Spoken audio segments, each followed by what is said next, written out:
and simple kettlebell warm-up. You're going to start off with halos. You're going to take the kettlebell, bottom up, and then we're going around the head. Try to keep it nice and tight, and make sure that your hips, your spine, your head isn't doing the moving. Your shoulders are what's doing the moving. So we're going to go 5 each way, just like this. After that, we got Cossack squats. So goblet squat, or put it in the goblet position, just like this. Feet pretty wide, wider than your hips. Toes pointed out at a 45-degree angle. And then from here, we're sitting back, pointing our opposite toe up, and pulling ourselves down into a squat, trying to keep the chest up. Get as deep as you can. And then on the other side. 5 each way on those. After that, kettlebell windmill. So press it up, palm facing this way. Then you're going to point both your toes in a 45-degree angle, opposite of the hand that's holding the kettlebell. The back of your hand's going to go down the inseam of your leg. This leg can bend a little bit.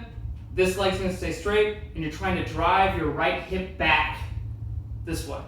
So it looks like this. Driving the right hip back, trying to make a straight line from one hand to the other, and then drive it back up. 5 on each side with those. After that, single leg RDL. You're going to take the kettlebell. I'll show you from this angle. So kettlebell is going to be in the same hand as your stance leg. And from here, keep this leg relatively straight. Keep your hips and shoulders square to the ground. And we're working on driving our hips back and keeping a straight line, reaching through our head and our heel. Core engaged, stay square to the ground, nice and slow. Go until you feel a stretch in your hamstrings, no further than that. And then drive back forward, just like that. And finally, last thing, crying goblet squat.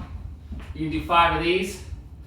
So kettlebell back in that goblet position, feet a little bit wider than your hips. Pull yourself down into the squat, making sure that you have a proud chest, keep your back nice and flat. And then from here, sit back, pull yourself down. Ideally, you can get to the spot where the inside of your elbows are inside your knees. And from here, you can pry your hips open like this. Do a curl. And then when you come up, make sure that your knees and hips rise at the same speed. So don't let your hips come up first. That's it.